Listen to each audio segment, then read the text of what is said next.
in their hand, and they actually can't get the cigarette to their face. Wow. It's cool. The hand get anxious and worried and stressed It's about it. So, it's that fear of getting slapped. yeah, exactly. It's like the fear. If you think of the word shock and you instantly kind of just judder a little bit, that's the feeling. Wow. So yeah, so that's the product. What's interesting is it's starting to develop in an interesting way. It's because at its core, it's a very simple product. I mean, it's a device that can vibrate, beep, and send a variable electrical stimuli. But that's kind of like saying that a chip or a computer is really simple. It's just a device that can read and write zeros and ones. Yeah.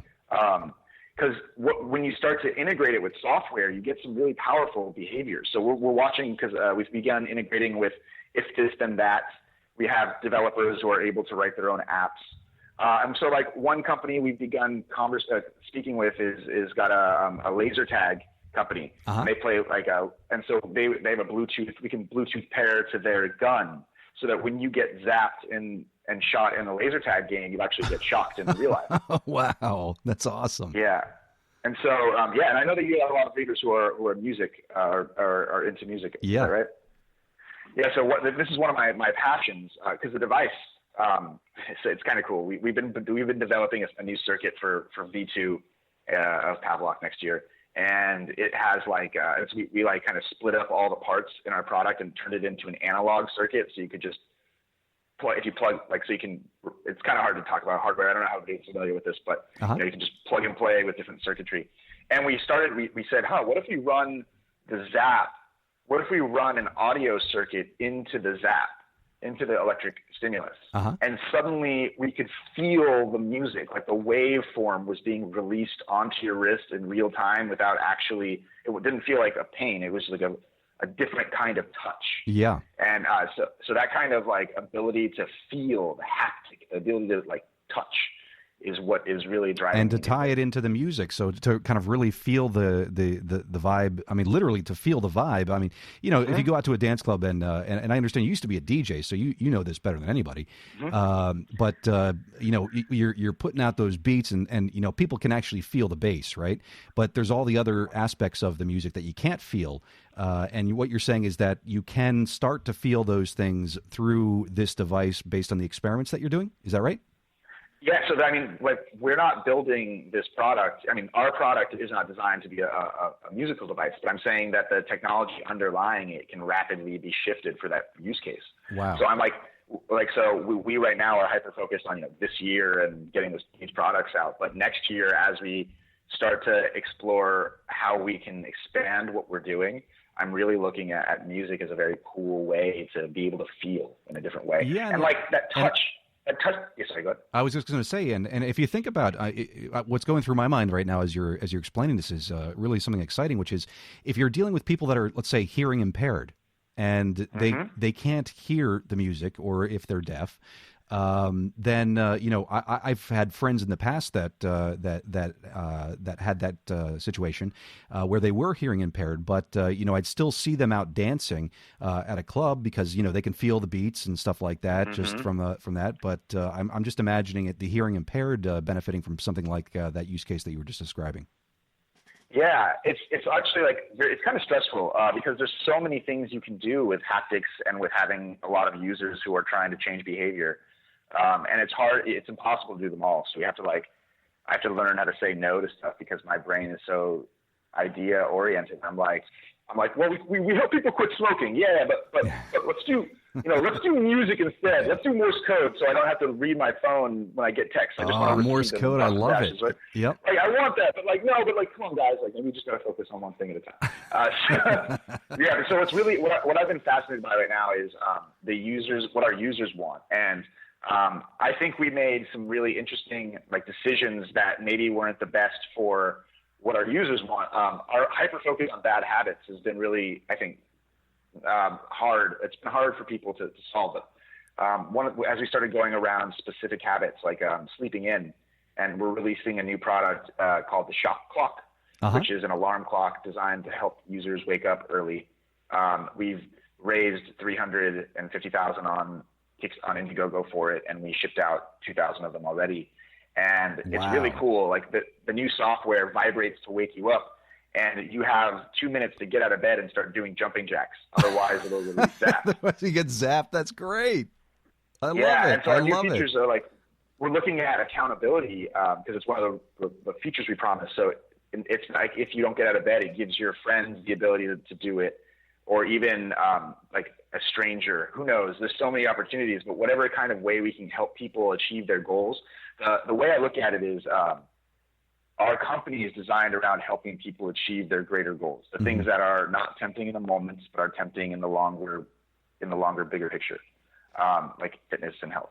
And I think that whatever we can do to solve that problem for the most people as possible is how I'm looking at it like a data optimization problem. Like how many people can I get to try and commit to doing something, and then make them achieve that commitment, and then make them maintain that commitment, even if it's not like planned anymore, but it just kind of happens. Yeah. How can we influence their behavior in a positive way? And I think that the Pavlok device is a really good first iteration, especially for anybody looking to become more productive or sleep better. Yeah, and I think the if this then that integration that you've got going on there really opens up so many possibilities. And one that I have is if there was a way that you could have a button on my own phone that if my kids are misbehaving, I could just hit that button, and or a spouse button, right? If somebody's nagging me too much, let's say, and just zap them. And is there a way that I think you were starting to allude to that in the alarm clock product there? But is that something that's a possibility? So remote control access is actually already complete. If you have a Pavlok of your own, it's in the unlocked menu on the left side. It lets you vibrate beepers. It lets you add friends and give permission to anybody else, so they can. So for example, I love it.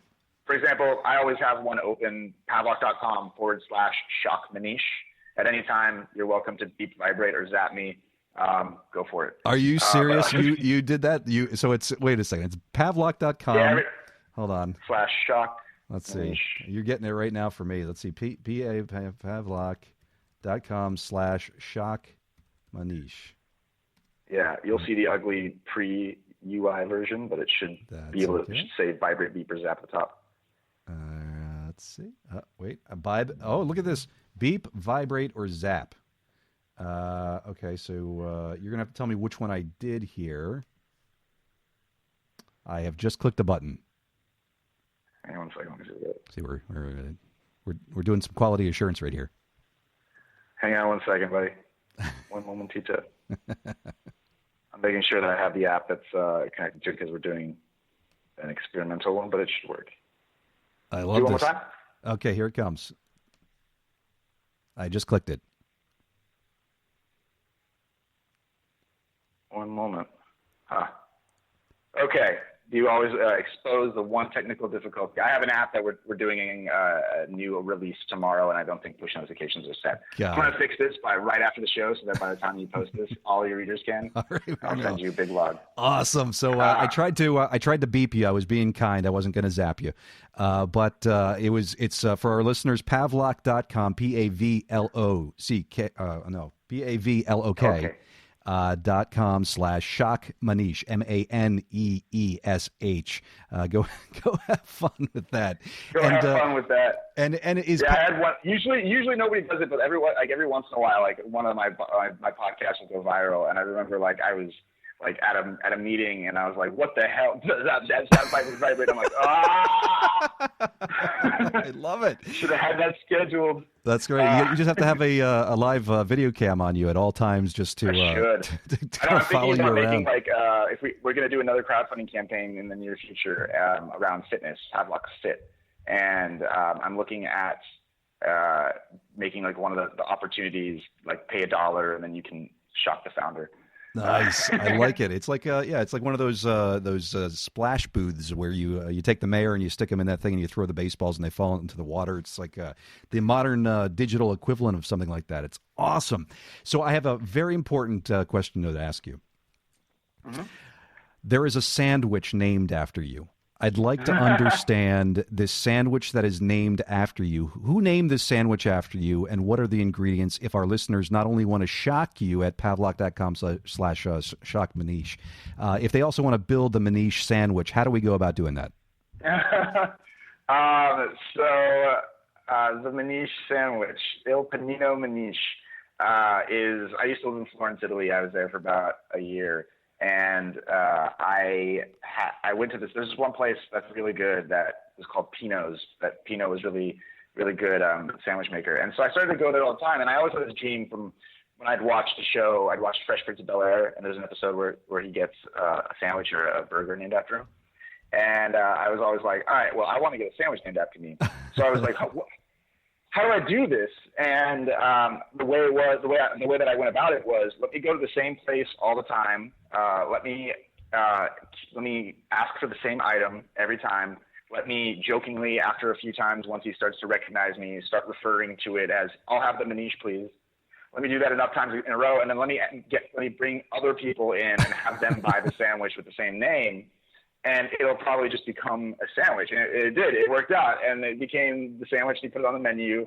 And you can get it in Florence, Italy at Salumeria Verde, right in front of the place where Galileo's buried. And if you Google it, Il Panino Maneesh, you'll see, like, my guy, I wrote an article on how to make it happen and stuff. But basically it has focaccia bread with sun-dried tomatoes, prosciutto crudo, mozzarella di bufalo, which is like buffalo mozzarella, and salsa picante. This was before I found out I was lactose intolerant, so that's news to me. Definitely, yeah. And so the funny thing is, I thought that this was going to be like the coolest article, the most viral one ever. No one cared. Like, it got the least retweets I've ever had. I was like, what?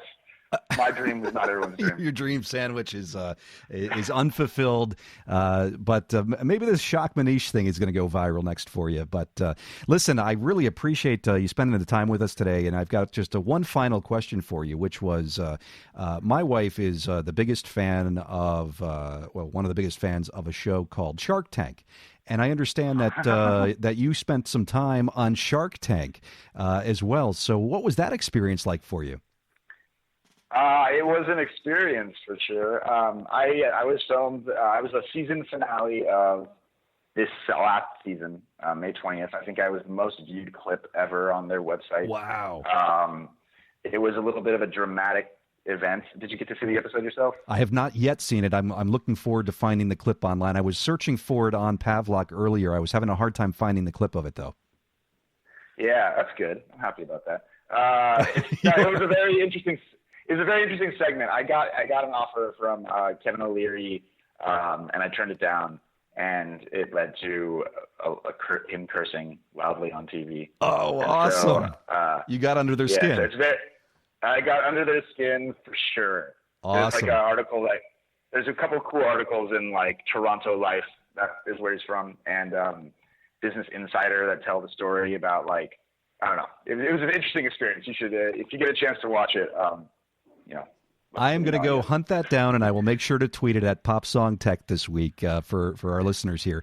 And so if you'd like to retweet that and relive that experience from a year ago, we're happy to do that. We're happy to shock you. We're happy to send our listeners to Pavlok.com to buy this amazing device that allows you now not only to track your own habits and your own bad habits, but those of your friends, your neighbors, your spouse, your kids. I love the potential of this, and that you've got it hooked into If This Then That is pretty phenomenal here. So the device itself, Pavlok, what does it cost for the retail cost for that? Currently, it's on our site on discount for $169, and our new Shock Clock is $99. The Shock Clock and the Pavlok have the same hardware, and you can upgrade inside of the app to the new Pavlok within the app. So if you're interested, the Shock Clock is being released in the first 2 weeks of October. We'll have a launch date for that later this week. And the Pavlok is for sale right now. Awesome. So Pavlok.com, Pavlok.com is the destination for our listeners this week at Pop Song Tech. I am Otis Ranger, and Maneesh, I want to thank you sincerely for spending some time with us here, and wish you all the best of luck at getting under people's skin and feeding them new sandwiches. Thank you so much. So that is our show for today. And yes, thanks so much, Maneesh. Really appreciate you being on the show here. This is Pop Song Tech. I am your host, Otis Ranger. You can find us on the web at popsongtech.com. We're on Spreaker, Stitcher. You can find us on iTunes. And if you happen to be there, give us